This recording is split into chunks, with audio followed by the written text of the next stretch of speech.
It's a bit like the government with overseas sort of spending, where they have to spend so much money on other countries, and Yeah. they're just sort of things they have to do. But Yeah. so, Tony, do you not think that, say for example with Ping, they're really they're just massaging the figures for the government, aren't they? Oh, we've had 150,000 people playing table tennis in the streets. How dare you say that?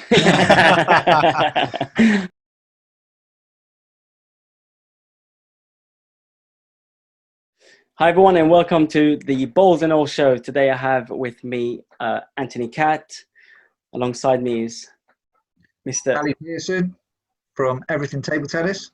And I'm Lynn, the current owner of ELTT and the Birmingham Table Tennis Academy. Yeah.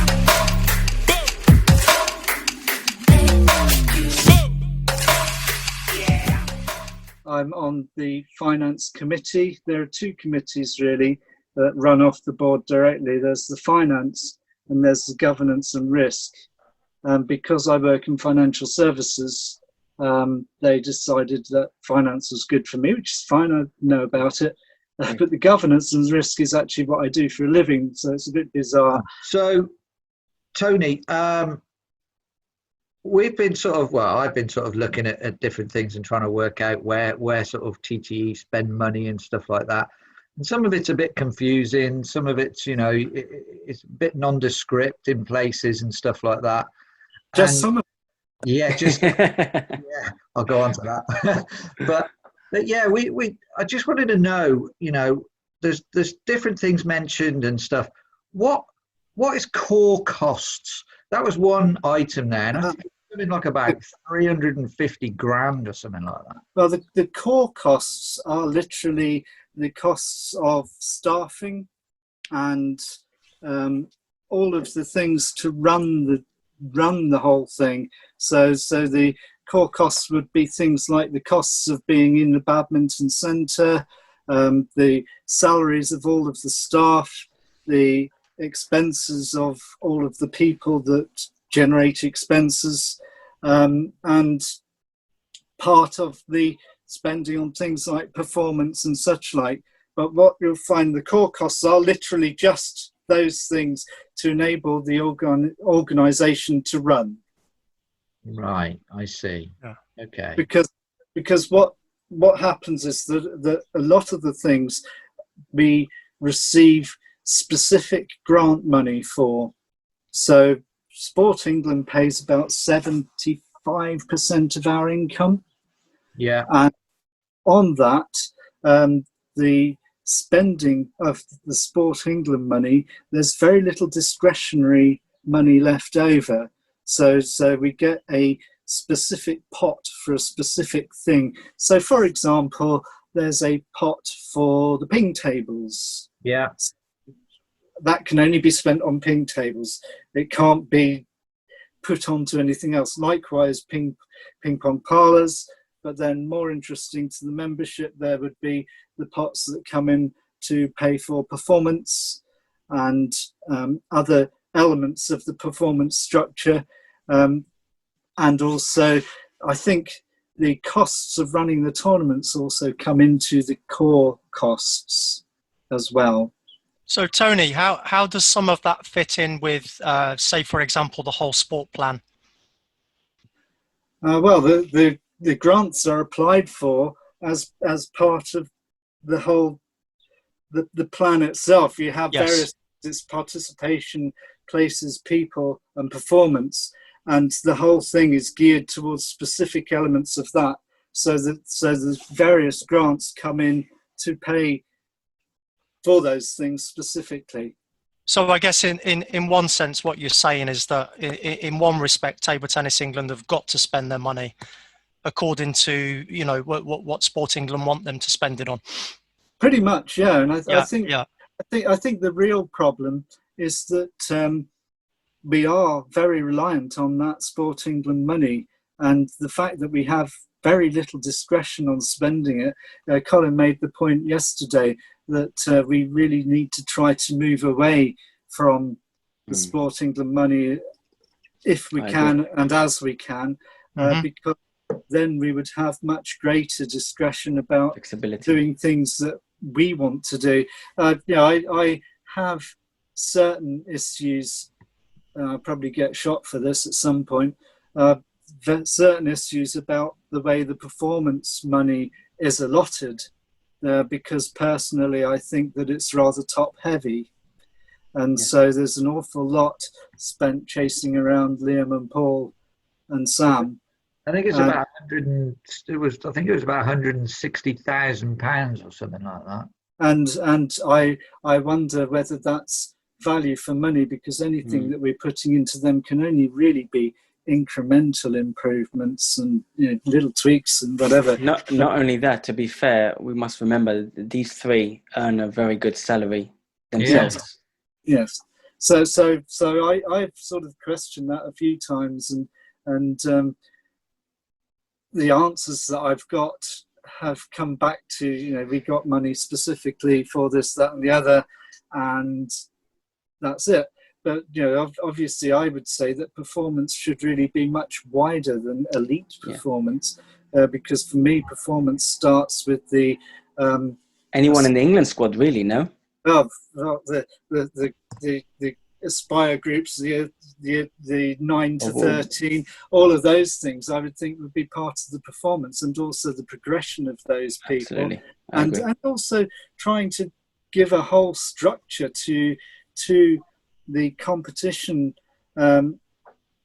setup, in that we need to have a setup that's much more suitable for our demographic and the money that people actually have to spend on table tennis. In that in the most recent meeting of the finance committee, one of the things on it is looking at the people who are paying for the development squads and who are paying for those on instalment.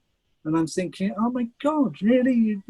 Can we not? Actually, Tony, we're going to cover that, because that's part of my kind of question on the next question, but we'll cover that. But I agree. Certainly the way that it's, there is a specific whole sport plan set out by Sport England, but that often is all about the participation element and the mass element. So that comes into what is mass? What is mass? Just for everybody, what is the mass thing? What is that? Mass is basically everybody that plays table tennis that isn't a member.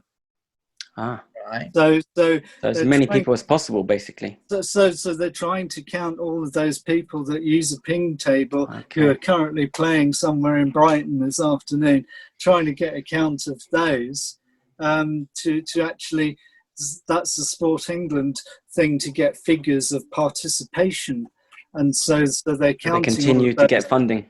Yes. Sorry, Tony, on that mass, you can't see this, but I'm just sort of looking at different things, trying to sort of get my head around the different sort of figures, and it's got mass, as in MASS mark, at £520,000. Is that what is that figure?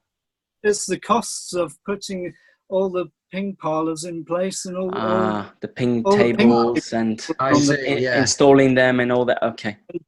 Installing and upkeep and goodness knows what. Okay, and advertising. That's a lot of money, isn't it? It is. Enormous figure. Yeah. And I agree with you, it is an enormous figure. That's huge.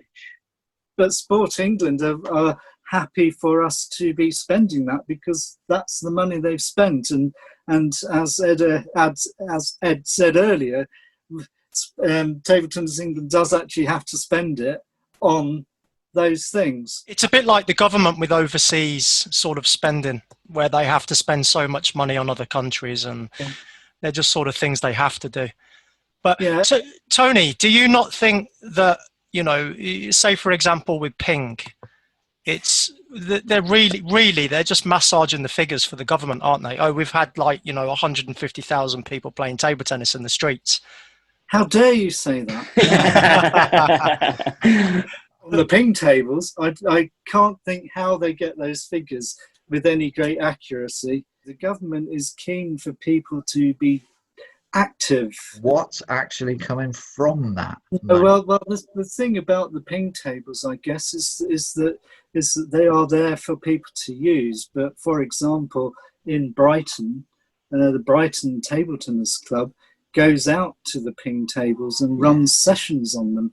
So Brighton Table Tennis Club reckons it has 150 tables because it's got all of those tables around town that it then turns up and runs things on those tables in public areas, and they get people going to the club from having been on the ping table. And that's the ideal as far as we would be concerned as members, that we would want to have all of those people just picking up about, or the people that go to bounce and have a jolly evening with loads of drink and a bit of a game, to try and get some of those people across to actually play in the clubs. And this is where, in some ways, I think we lack joined up thinking of actually really moving that mass into membership.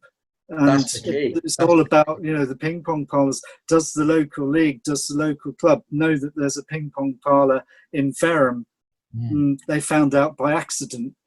So see, for me, with this ping thing, so it's a £500,000 there.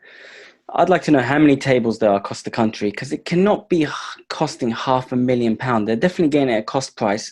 So can't we put some of that money into so-called coaches or paid volunteers a little bit, or pay their expenses? They can go on the ping tables all across the country. So their money's been utilized, and then they can push them to the clubs, and they can register properly these so-called official figures. Yeah. Well, a converter, if you like. There are people within TTE that work specifically on maths, and so they're also not only the ping tables and the ping parlours. There's Loop at Work, and there's other things for business. Yes. So there's 2 or 3 separate strands of it. I can see sort of in front of me. Obviously, you got your meetings, your staff costs, sort of 330 odd grands, meetings 70 odd grand, and IT. Development 58 grand. The meetings, I personally think that. But then it's got that thing. It's got other core costs, which is 355 grand. I think it's 380 from memory. Yeah. I think last year was 380. I think. Yes, on this it's 355 going down to 339 on the annual report. Yeah. So I actually have an answer for that, I'm afraid. It is. So when like a member like me, I mean, I own my own business. Many people do, and we have to obviously detail all our stuff. Is there anything on Table Tennis England where you can actually sort of a member can sort of go in and just sort of go, well, what does that mean? What is other core costs? Is there a breakdown? Is there a breakdown? I would say there's nothing for members to actually do that. I guess you could write to Sam Carey and ask her. She's very good at what she does, and I'm sure she would give you a very fulsome answer. I'm sure probably would do. And I'm sure there probably is a detailed report. But certainly things like the meetings, I really hope that we'll do more Zoom meetings, because if I go up to Milton Keynes, it's 125 miles each way. Yeah. They pay me 40 pence a mile, so it costs them £100 for me to go. That's nuts. Now, if I go on a train in the rush hour, it's about the same cost. Whereas if I go on a train to get there at midday, the costs go right down to about 30 quid. So I've been working on them, doing meetings after midday for just save 70 quid. And I do think that 72k is a lot of money as well. It's a lot of meetings. They reckon that a national council meeting costs about 5,000 or 6,000 to put on once they've paid the expenses for 30. How is that? How is it that much? It's the expenses of all the people going there, because they're coming from all over the country, and costs an absolute fortune. I think what some people don't realise is that when people are paying their memberships and stuff like that. And all right, it might not be an awful lot of money, but it might be a lot of money to some people. And also, I mean, it's always the same argument. Am I getting value for money? And therefore, if you're transparent enough and you can say, look, this costs you, it would cost you if you were buying it for yourself £25 and you're paying 16 at the moment. Well, raise it to 25, but on the basis of, and for the extra money, we'll be able to pay for the development teams. XYZ, yeah. If you sent us 30, then we could have women teams representing England at various things. Yes. If you sent us 50, we could do this, this, and this. And people want to know that stuff. Correct. And it would be much more. People would be happy to help like that as well. Yeah, if they know what they're paying for. Like I say, they'll be motivated to give a bit more. Yeah. How many people would refuse to pay a little bit extra if they knew that our kids were going to get a bit of free table tennis? There you go. At the top level, and it's. I would hate to think that people would not pay, to be honest, but there's always some old bugger that says, you're always going to get. You're always going to get that. Locally, these kiddies beat me 2-2 and 2. Why would I pay for them to get any better? Well, yeah, you always get some people, but I think the vast majority of people, the majority, would actually say, if it's going to improve our standing in international events, if we're going to have, rather than 4 people able to compete at that level, we have 8 or 12 people, or rather we have and women, but we've got 8 waiting in the wings and 10 behind them, then suddenly that's then not a cost, that's an investment. Correct. We need to work on being more transparent in order to get that investment, and that brings us much more into the thing as well of getting our own finance in place rather than being totally subservient to Sport England, who give us money and say, this is what you spend it on. AGMs I've turned up at where you've had people standing up and saying, why on earth isn't a women's team being sent to this event? And being told, well, actually, they're not good enough. Well, they might become good enough if they had the experience of going to that event. Or you've built you've built up the development. Again, you've got the 3 top people who may not be that great, but you've got several cadets that will be able to take it up in 2 or 3 years. And then that investment will pay for itself, because also it will bring in, if you have younger people, people with a lot more charisma, you would then have a product that people would be willing to sponsor and invest in table tennis. And anybody putting money in wants to have value for their money, a return on their investment. Then, unfortunately, I think in recent times, TTE has almost taken sponsorship money as a gift and not thought that the people actually sponsoring needed to actually get anything back. And I think if we could turn off that mindset and make it, what can I do for you to make you give me some money to run an event? What can I do to make sure it pays for you? It's a win-win. Yeah. We need to be much more commercially aware to build up. Who deals with that? Who deals with that, Tony? Who deals with that side of it? Well, there's a whole marketing and comms department who would deal with that side of it. Because on like last year's accounts, it's got 0 for sponsorship. Why is that? But it did have 25,000. It did have 25,000. Yeah, on the same year. 2019 had 0, then it had 25 grand. The only had was PG Mutual for the national championships, and that was it. And that was it. So however many other events we're actually running, we're losing an opportunity every time we run an event. I'm sure that we could get, if we were running something in Birmingham, I'm sure that we could find somebody around the Birmingham area that would be willing and able to pop a bit of money, and particularly if they were then had their names splurged all over it, and there could be a lot of things that go on behind it, that company could then get good publicity for sponsoring a junior event, so the local children, and some of them maybe less well off than others, and so you get all this positive publicity about helping underprivileged children go and play table tennis. Yes. It's not that difficult to do, and also it doesn't actually cost that much to promote one of these companies. So say a company is, or say somebody is approaching a company about an event, from Table Tennis England's point of view, it really doesn't cost that much to promote that or get it out there. If they do it in a clever way, you've got social media, just plaster the hell out of social media with an event. Well, Ali, this will come onto Ed's question, and then we can kind of cover this aspect. Yeah, okay.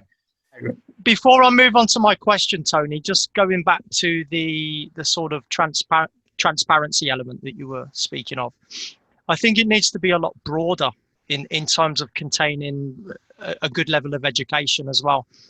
I mean, if you're looking at trying to find investors and stuff as well,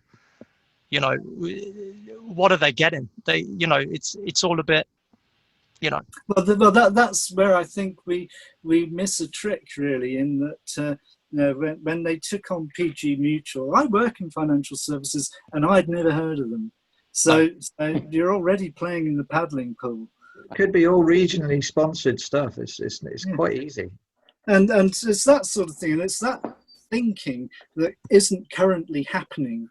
And I'm not sure. Well, certainly on the board we now have Steve Kemish, who's a marketeer by trade, fantastic. And if he can't help them, then nobody can. If you're not learning from him, you're not listening. And and that's the same about quite a lot of the board members. They've assembled a fantastically able board, with certain exceptions, and there's this fantastically able board that actually isn't really very well used yet. And this is something that we all need to work on to actually make it actually work for TTE. When you spoke about these surveys earlier on, Tony, yes, how many members do we have at the moment? How many members does Table Tennis England have? Roughly. Around 25, isn't it? 25k. 27,000, of which about 2 and a bit are licensed members. Okay, and how many surveys were handed back in out of 27,000? 95. My point is, I think Table Tennis England... It only went to the people playing British League, so to give them their due, it would have only gone to 1,500 people, let's say. Right. Okay, let's move on then. A really simple question, Tony. Really? Should Table Tennis England have a proper fundraising department? Yes. And can you elaborate on that? I believe the marketing and comms is doing quite a good job at getting things out. They use social media. There's lots of emails that go out. I think it could be far better focused because a lot of the emails, the over the net email that goes out on a Friday, doesn't have as many people clicking into it and reading it as it really should have. And so I think it's a question of rethinking some of the things. They do a lot of stuff, but it's a question of focusing and getting things that people will be interested to receive and to respond to. And at the moment, they're working now on a new website. The new website hopefully will be in place, I'm told, by the end of the year, December.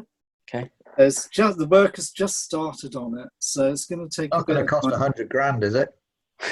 Probably. No idea. No, I think. So, did you say the emails come out on the Friday? Yes. Well, that's already one of the reasons why not many people read it. It's a simple fact that most people after work on Friday, they just want to chill. I want to go out. I want to have fun. I want to relax. it should be Monday or Tuesday where people are focused and ready to take on board these things. Another thing, a lot of people these days, they don't even read emails. No. They'll see the email, but they won't read it. So you need to take advantage, or not you, sorry, Tony, but Table Tennis England really need to get into the 21st century and start using Facebook and other platforms. Well, they have a we have a Facebook site. We run YouTube things. I think we've got Instagram. We've got all of the things. It's a question of the content that actually goes on them, and whether it's actually interesting enough for people to read. Certainly, you know, we had a guy come in to see us on the board talking about Liam and Paul doing little things to work on TikTok and things like that will hit the younger generation of our population. So you know, some little dance or some trick shot or whatever, because those trick shots that Liam did, the shots behind his back, had phenomenal. Yes, it went viral when it was on BBC as well, I think. Numbers, and they appeared on BBC and all sorts of stuff. And so that's the sort of thing that, as a sport, we need to be trying to do a lot more of. Being much more entrepreneurial, and that's where I think we have a little problem within the staff, in that the person running the website isn't a go-getter, go and get loads of money, you know, go and chat someone up and totally thrill them about the fact they're going to lob us some money to sponsor an event in East London or whatever. There are many people within table tennis. We're just in the table tennis community that can help. Absolutely. Oh, there's loads. They just need to be reached out. And would love to help as well. Yeah, exactly. There's loads. Get Ellie on board. Again, that's they don't like me, I don't think. It's a community coming out from the centre, actually not being afraid to ask for help. Where at the moment, I think too often, and certainly this is where the skills from the board, the staff don't often really, in fact, I can't think they've ever really asked for help. No. We've offered, and they accept sometimes, but they don't ask. Whereas I think if they sort of said, is there somebody who can help us with this? This is what we're trying to do. I mean, we must go back to the saying of you don't ask, you don't get. It's simple as that, really. Yeah. And I think you know, it's going back to as well is looking at it from, you know, down at the bottom looking up. You know, everyone's looking up at Table Tennis England. And Table Tennis English are looking down, but it just doesn't seem to be that. There's a gap in the middle. Yeah, there's a big gap in the middle, and no one seems to be knowing exactly, well, what do they want and what do we think they want, sort of thing. Yes, it's a big communication thing, and I think there are so many things that could be done better on that score, because I think if TTE communicated better and the board communicated better, there would be much more trust, two-way trust. Yeah. In which case, once you've actually built that trust, then goodwill comes back of that. Yeah. Correct. And that having generated the goodwill, then you're really cooking with gas, because then lots of things are going to happen, because people are then willing to help. Whereas at the moment, the membership thinks, oh, we don't really get much from them, and we don't hear anything really interesting from them. We don't really know what they do. We don't know what they spend their money on. Mm-hmm. In fact, why are they there? If Table Tennis England were offering shares, how would they go about selling that? Ooh. Good question. No, but seriously, you know, you buy shares in a company. I love that. Because you know, you want to, you know about them. You know what they offer. You know that you can, you know, benefit from it. That's why you buy shares in companies. So Table Tennis, you know, and it is a question I think they need to ask themselves. If we were a company offering shares, would people buy those shares, and why? Mm-hmm. Lovely question. That's a brilliant question. And in fact, I think that is really warrants a bit more examination, because I think that could raise a lot of money very quickly and possibly take your fundraiser. England to financial independence, and then suddenly the whole Yep. thing goes. An initial offer, no idea what the share prices would be, but I would guess the membership would buy them. But I guess you could also, if it were thought to be a good company with a future and such like. At the moment, it tags along. It is solvent. That's as good as some companies would think people be. want more from that. I think people who love the sport want it to be big, want it to be strong, Yes. durable, and dynamic even, and I think, A provider. And that's what people really want. Table Tennis England could do a lot more with its branding and such like that. Again, they're working on that a bit at the moment, but they fall short of where I would actually be calling everything Table Tennis England. So you would work.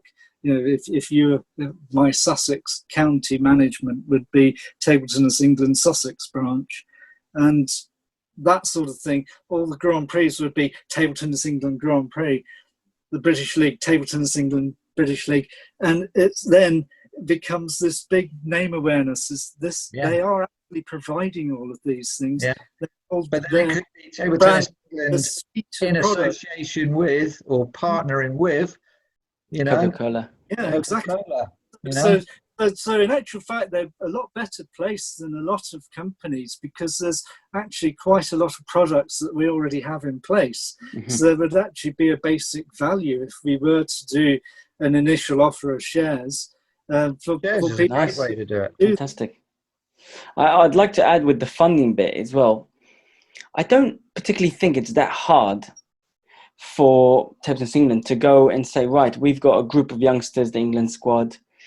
Are you interested in sponsoring the England squad? I mean, what an honor if someone came up to me and said, if I had the company and the money. Table Tennis England as an association come to me and say, hey, Eli, would you be interested in sponsoring our cadet team? What an honor. I would love that. And I'd put it in a plaque. I'd sell it to my company. I'd put it in my newsletters. It would be great on all of your advertising to all of your absolutely. My company sponsors the England squad. I mean, what a wonderful title, honor. Tremendous. So this is what I'm not understanding: why we don't have a funding team, and why are they not doing this? Sponsors as well. I mean, it could be, Eli Baraty coaching and whatever, and but there's joint. You can have joint sponsors. You can absolutely multiple sponsors. Absolutely. This is what I'm coming back to: is that why do we not have a funding team? Why we've got all these people working in the office, but you need one person to be a fundraiser. Yeah. It's easy. At the what's moment, happening? What's going on there? At the moment, it falls within the marketing and communications, and I'm not sure there is anybody geared up to do that or with that skill set to actually do that. I'm sure we can advertise that. I mean, it's not that there's lots difficult. of strong people out there, lots of them. I'm sure we have people inside the industry. There's a lot of table tennis players out there that I'm sure that can help out with that. Well, I think there's food for thought, and I shall certainly. We've got a board call on Friday, and I may well raise some of these things on Friday if the other members of the board haven't shot me for what I've already said today. That's why we're doing this. We're not doing it against you. But certainly, if sort of thinking logically, if it were a company limited by shares and had a much larger capital base, it would be helpful because then a lot of things could actually be owned by Table Tennis England. For example, those venues that we want to, any cities would love to have a venue 24/7. Well, if Table Tennis England had the capital, then those sort of things could be done with a bit of planning. But and also it encourages more investment. Yeah. Externally. Yeah. Yes. I think we need to do as much as we possibly can to move away towards independent financial status, because then I think that we would find that we could then be much more entrepreneurial. There's no real encouragement by Sport England for individual sports necessarily to be entrepreneurial, or at least I haven't seen it. It could well be that I've totally missed it. What would happen if Sport England didn't give you that money? Oh, then they're in trouble. But it could happen, couldn't it? We would have a real problem. A couple of years ago, we had a problem at the AGM where various people were saying, you know, we want to do various things that the board didn't want to do, and they voted against. I think the vote was against the introduction of how the directors were going to be appointed. And we were warned that we stood the possibility of losing our funding. Yeah.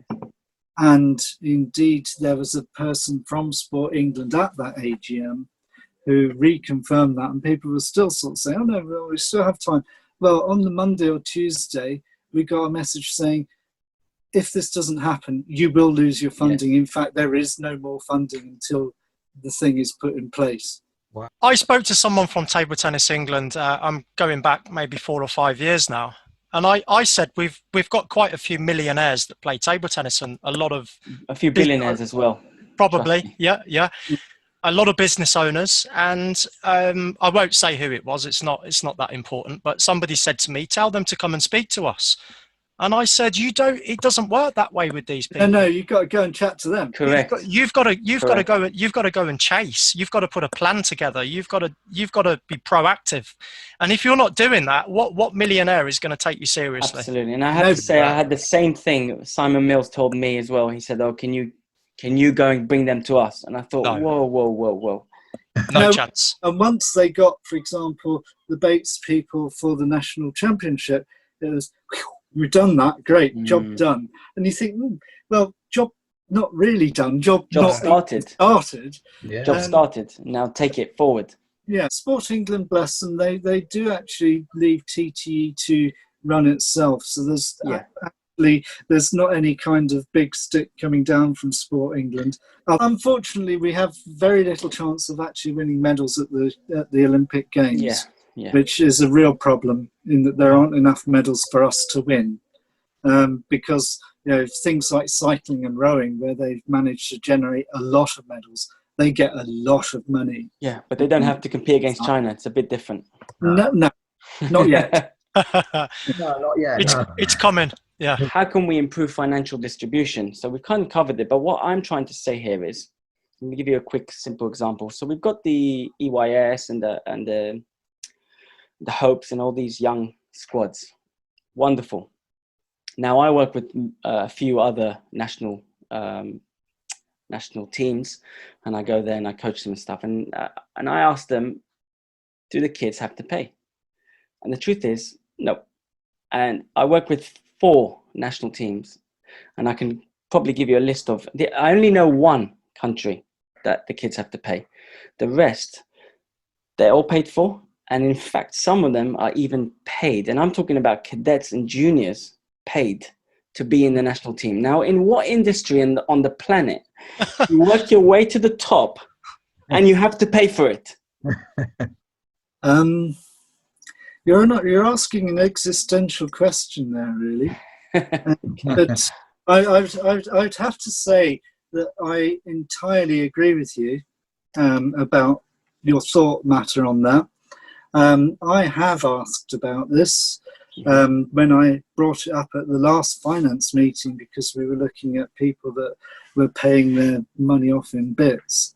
I was horrified, really, and it does mean that we're not really dealing with major demographics within our sport, because a lot of people can't afford to go onto the training sessions and such like. So we must be just littering the road with talent that's not coming on to development. Absolutely, yeah. Not to mention that there's another issue, is that they put in these policies that the players have to compete in certain international events, and they have to have certain rankings to play for England. I know many, because I work with some of them. they spend between £5,000 and £20,000 a year just so they can have the opportunity to say, I've played for England. I don't have an answer to that, Ellie, unfortunately. This is what I'm trying to say, is that why we're not putting the money in the right place. Yeah, without actually,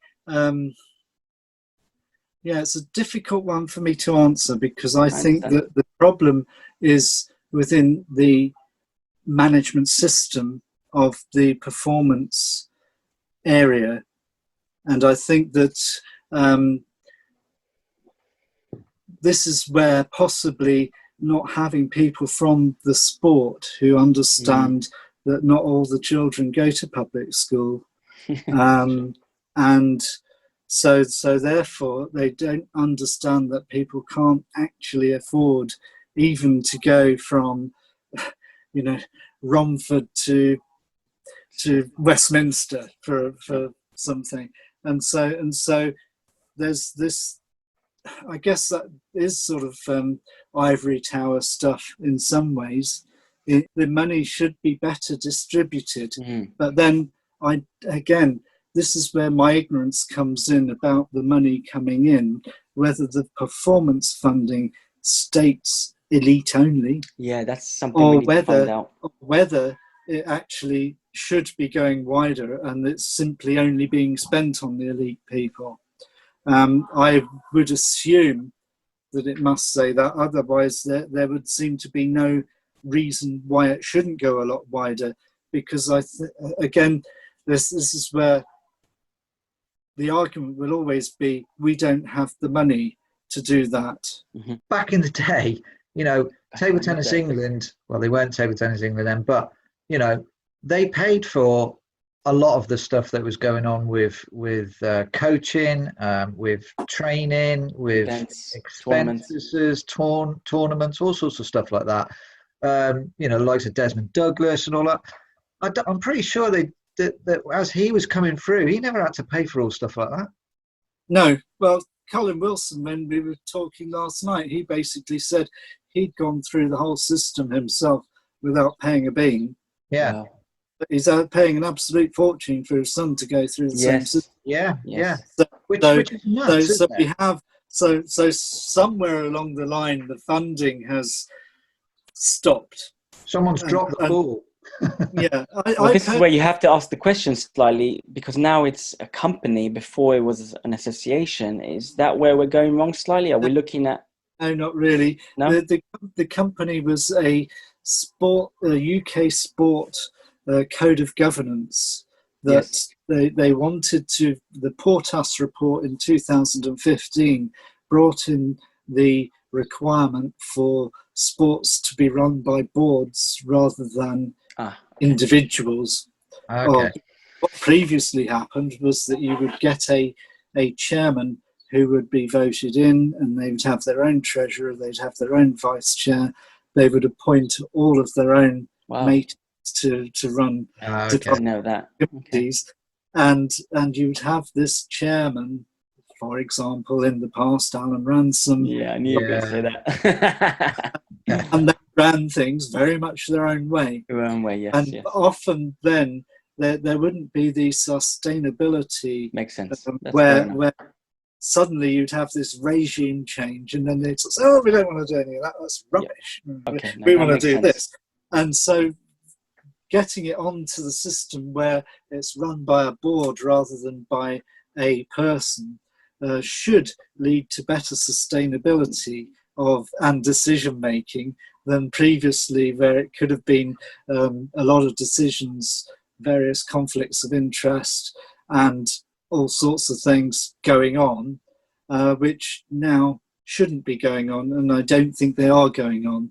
That's fair. That's good to know. I actually didn't know. That's fair, but I still don't believe the funding is being allocated correctly. I have to say I totally agree with you, and it is something that I've brought up, and it is something that I shall keep banging my head against the door. I'm happy to bang with you if you want. But I think these are the things that the membership are more interested in. They want to see people developing, and they want to see a good England team. Yes. And they want to see a good England's women's team. Women, yeah, absolutely. Junior teams. They want to see good cadet teams. They want to read across about the board, winning medals board, at various age groups. And unless we get our development and all of that side, all of the performance side, to generate and get this conveyor belt going, and even down to things having a joined up development things. I'm talking to 3 people that coach here. Do you do anything that is part of the England setup? Do you get given anything, for example, by Table Tennis England as part of the performance structure to run the local hub or to run sessions in your region? Why the hell not? Yeah. You got brilliant people here that we're not using. That to me is just total wastage. It's even worse than the talent that we waste by them not having enough money to go to the event. And I think that it needs to be much more joined up throughout the whole performance and development. The whole strategy should run right from the beginning clubs and all of the coaches, to actually have the coaches running things on behalf of TTE. After all, it would probably give you much greater job security if you had payment from TTE to run 10 sessions a month. That would be 10 sessions of things that you like a bonus. to generate yourself, to generate your own income. And it's all of that stuff that builds a bigger team. So you'd have a bigger coaching team, and you would have also a much better feed-through system, whereby I feel that sometimes the coaches, because they are paid to have players, they're less keen to send them to somewhere else, because then they lose that income from that player, because they're no longer coaching them, because they've gone to the next coach up. But if they were part of the system and they were paid by TTE to run a certain number of sessions, that backup, wouldn't they?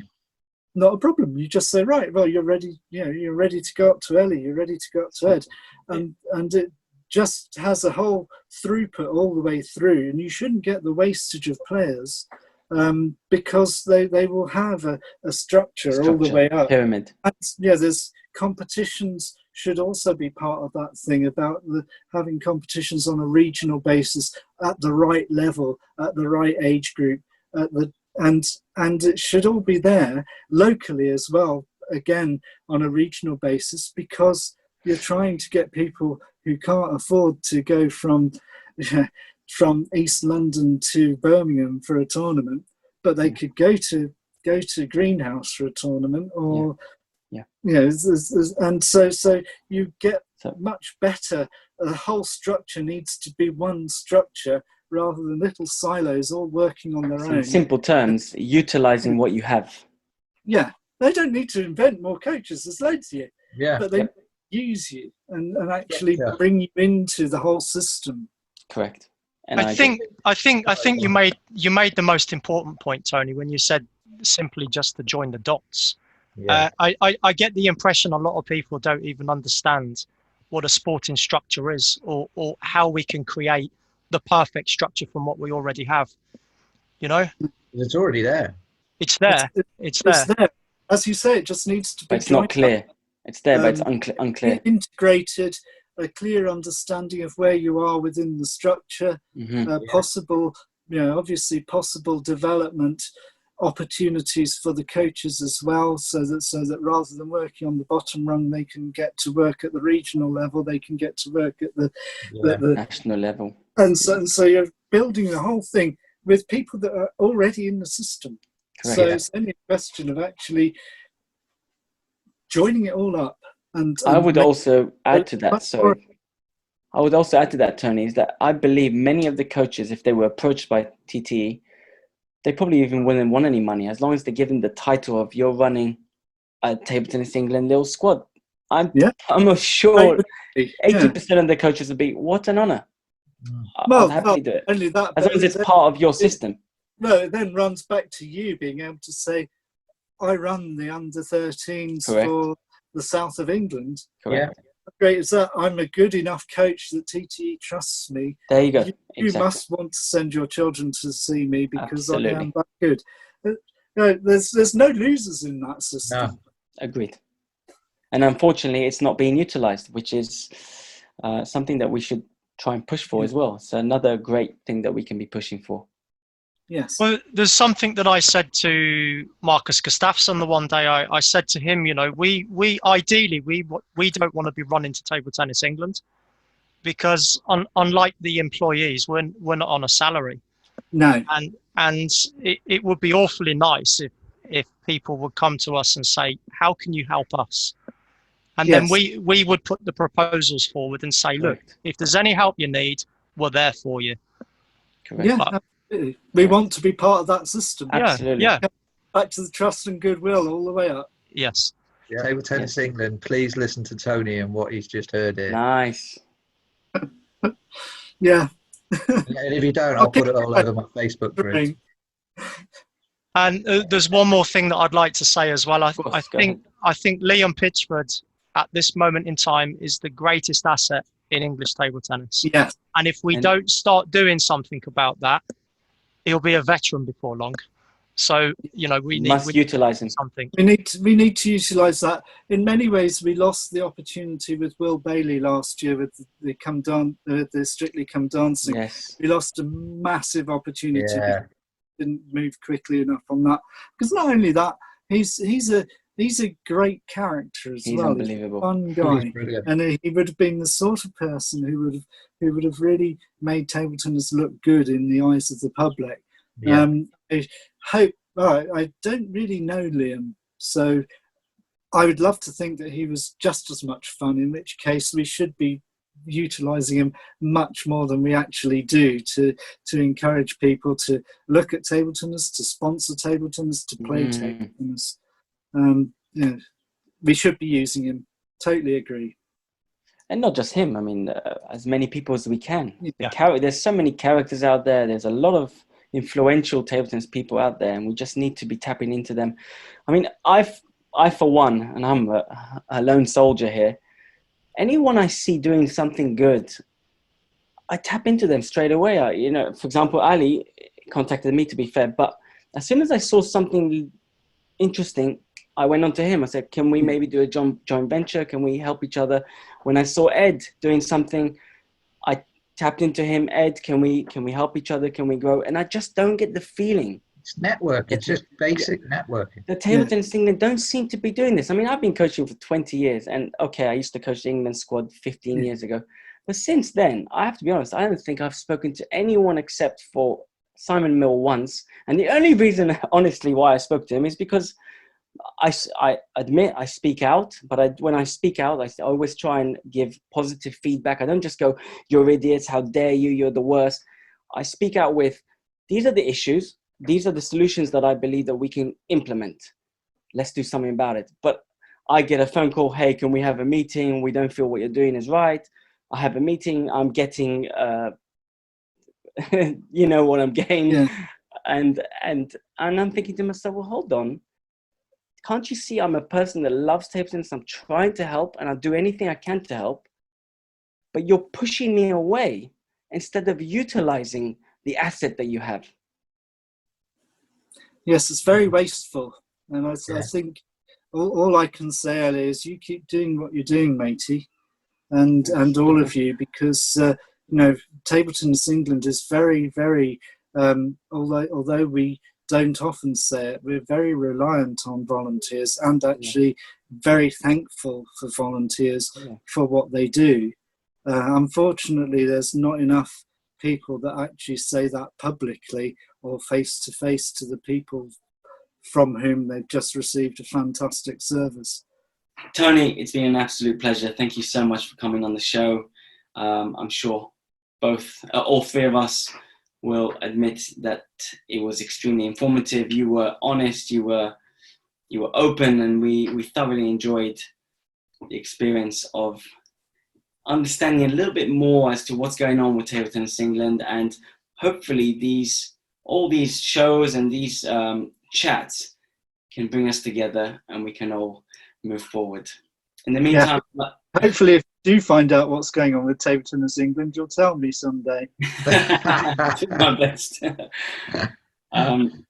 But I think I'd like to make it very clear that all of us coaches, all of us players, and everyone out there genuinely wants table tennis England to be, just to collaborate, work together, communicate, and harmoniously, and then we can all grow together. So again, I'd like to thank you, and just to make everyone aware that as this was such a great conversation, we've got what's called our after party. If you want to join us, normally what we do is we do it the day after. Everyone can come on and continuously talk about today's discussions. So for me and everyone, thank you so much, and we'll see you on the next show. You're welcome. Nice to be here. Lovely. Thank you so much. Cheers.